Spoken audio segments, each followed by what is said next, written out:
एक दंपति के लिए ये एक बहुत बड़ी बात हो गई थी कि उनका खुद का बच्चा होता। दंपति मीन्स कपल। एक मैरिड कपल की बहुत इच्छा थी कि उनका खुद का बच्चा होता, मगर ये बात हो नहीं पा रहा था। अगर इनकी कहानी के बारे में देखा जाए ना, तो ये जो दो लोग हैं, ये जो इनकी वाइफ थी डिवोटी, जो ये लोग साई डिवोटी हैं, इनकी वाइफ की मदर तो थी, फादर नहीं थे। भाई भाभी मिलके इनकी शादी कराए थे। इन लोगों की शादी मंदिर में हुई थी, क्योंकि इनके फादर नहीं थे तो इनके भाई से जो हो बन पड़ा वो अपने अच्छे तरीके से जितना कर पाए वो उतना किए। रही इनके खुद की बात, मतलब ये जो हस्बैंड हैं, सर की बात जहाँ तक रही, तो उनके पास ना कोई नहीं था, वो अनाथ थे। इन लोगों का जो मिलना हुआ था ना, वो कई साल पहले जब ये लोग 12th की कोचिंग कर रहे थे ना, उस समय ये दोनों मिले थे। उस समय जब सर के दोनों पेरेंट्स का डेथ हो गया था और कोई नहीं था उनके साथ ना, तब ये जो उनकी वाइफ हैं, इन्होंने उनका हाथ थामा था और ये बहुत गंदे तरह से डिप्रेशन में चले गए होते, बट ये उनके साथ थी और जीवन जो है वो आगे बढ़ता चला गया। धीरे धीरे करके उन्होंने पढ़ाई की और ये जो डिवोटी हैं, ये खुद तो कुछ नहीं करती थी, खुद तो पढ़ाई करती थी ऑफ कोर्स। पढ़ते वक्त ज़्यादातर स्टूडेंट्स जो है, मतलब वो सिर्फ पढ़ाई कर रहे होते हैं, परंतु इनके लिए ना वो कुछ ना कुछ छोटा छोटा काम करते रहती थी। जैसे कभी ट्यूशन पढ़ाना है, कभी कहीं पर कुछ स्टिच करके देना है, या कहीं किसी का प्रोजेक्ट असाइनमेंट बनाना है। वो सब छोटी छोटी चीज़ें करके महीने में 4-5 हज़ार कमा कमा कर वो इनको दे दिया करती थी, जो इनको एक्स्ट्रा सपोर्ट करता रहे। क्योंकि इनके हस्बैंड के पेरेंट्स के डेथ होते ही ना, फैमिली वाले लोगों ने ना बहुत चीज़ें बहुत गलत की। और इनके जो हस्बैंड हैं वो कोई बहुत रिच बैकग्राउंड से नहीं आते थे, थोड़ी बहुत चीज़ें थी और जो भी थी उसमें से भी बहुत सी चीज़ें रिश्तेदार ले बैठे थे। हाँ, एक घर था जो इनके हस्बैंड का खुद का था, ये बाबा का आशीर्वाद था। ये जो डिवोटी है, जो लेडी थी, इनके जो मम्मी थी ना, वो साईं बाबा को बहुत मानती थी, वो बाबा की बहुत पूजा करती थी। परंतु ये इनकी मम्मी की आदत ही थी पूजा करना। जब से इनकी ये डिवोटी के फादर का डेथ हुआ था ना, इनकी मदर पूजा बहुत किया करती थी, तो इनको लगता था कि ठीक है, इसी में इनका मन लगा रहता है तो करती रहें, कोई दिक्कत नहीं है। वो सत्संग वगैरह, बाबा के संध्या में जाना, ये सब कुछ बहुत करती थी। एंड तो ये जो डिवोटी हैं, ये खुद अपने हस्बैंड और अपनी पढ़ाई में थी कि हम दोनों को मिलके जॉब करना है, जो भी है। और ये दोनों की बाबा की कृपा से धीरे धीरे करके सर की एक कंपनी में जॉब लगी और ये जो डिवोटी हैं, ये एक प्राइवेट बैंक में जॉब करने लगी।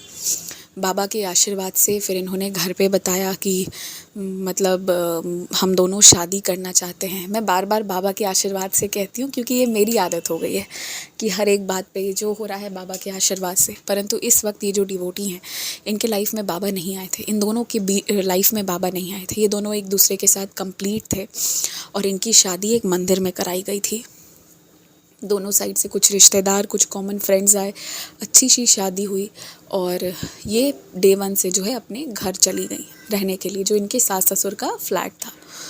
तो ये लोग वहाँ रहने लगे, लाइफ अच्छे से चलने लगी। इनकी माँ ना इन लोगों को हमेशा मतलब बाबा की फ़ोटो ला के देती थी, ऊदी ला के देती थी, ये लोग पूजा रूम में रख देते थे। मगर इन दोनों का जो पूजा था ना, वो इनका कर्म और एक दूसरे के प्रति जो इनका प्रेम है वो था, और कोई पूजा इनका अलग से था नहीं। तो ये लोग ना उतना ध्यान नहीं देते थे कि हमें पूजा करना चाहिए या कुछ भी। परंतु जब 2-3 साल बीत गए और इनका कोई बच्चा नहीं हो पा रहा था, तब इनको लगा कि नहीं, हमें थोड़ा सा ना मतलब ऐसे भगवान से प्रार्थना करना होगा। तो ये लोग ना सोच रहे थे कि हम जो है ना वो वैष्णो देवी की यात्रा करने जाएंगे। सब प्लान सब हो चुका था, मगर लास्ट मोमेंट पे ना इनका जो ट्रेन है ना उसका रूट डाइवर्ट हो गया था, तो ये वैष्णो देवी की यात्रा के लिए नहीं जा पाए।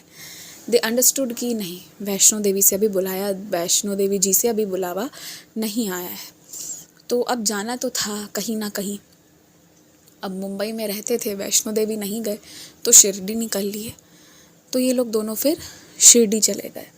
इन द मीनवाइल इनकी लाइफ बहुत अच्छे से रह रही थी, दोनों हस्बैंड वाइफ अच्छे से रहते थे, दोनों मिलके घर का भी काम करते थे। इनकी मदर जो है, क्योंकि इनके हस्बैंड की भी मदर नहीं थी, तो ये जो डिवोट मतलब इनकी वाइफ है, उनकी मदर को हमेशा वो चाहते थे कि घर पे आकर रहे। तो एक बहुत प्यार, बहुत सुखद तरीके से ये लोग रहते थे।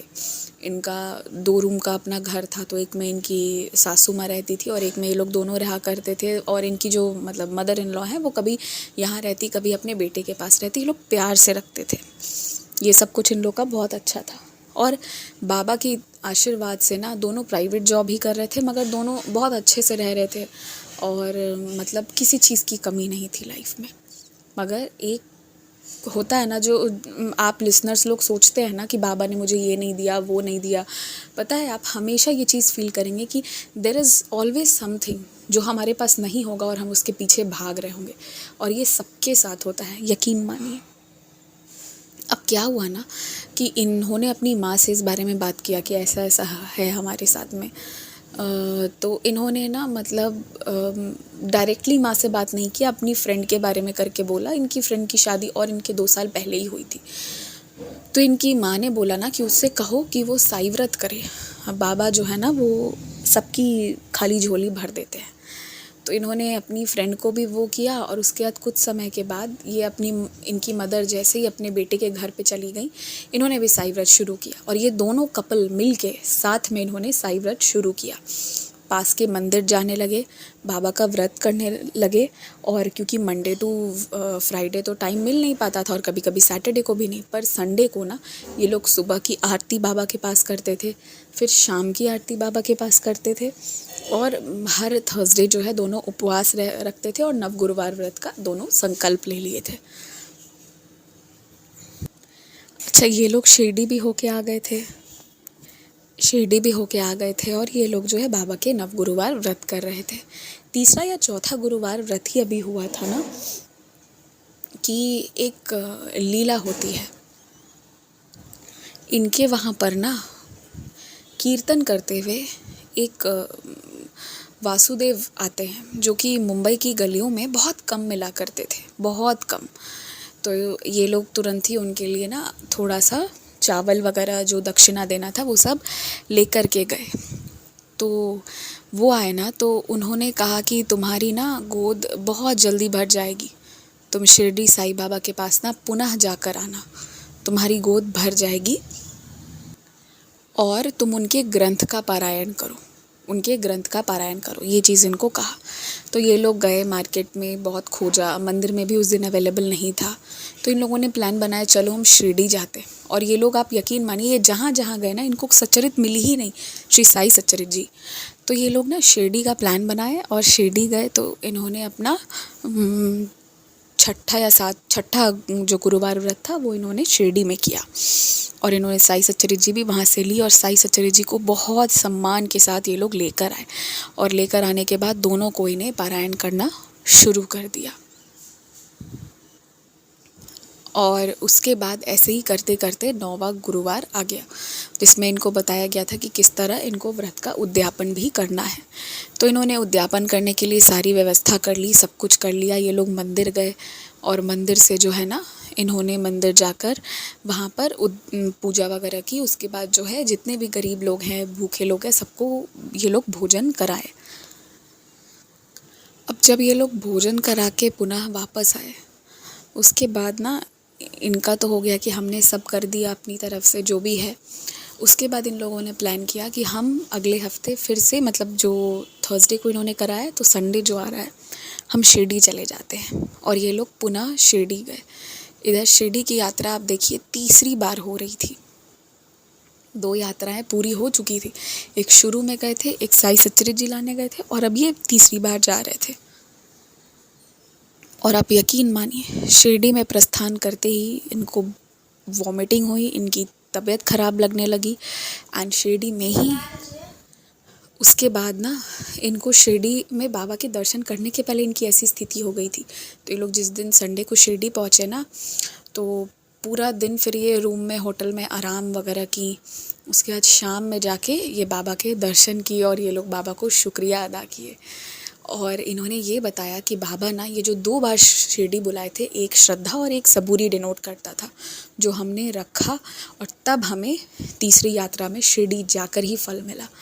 ये इनके लिए बहुत सुखद और बहुत मेमोरेबल था कि मतलब कैसे इन लोगों ने ऐसे किया और कैसे शिरडी से ही सब कुछ शुरू हुआ और शिरडी में ही इनको अच्छी खबर भी मिली, इनको बाबा ने ब्लेस किया।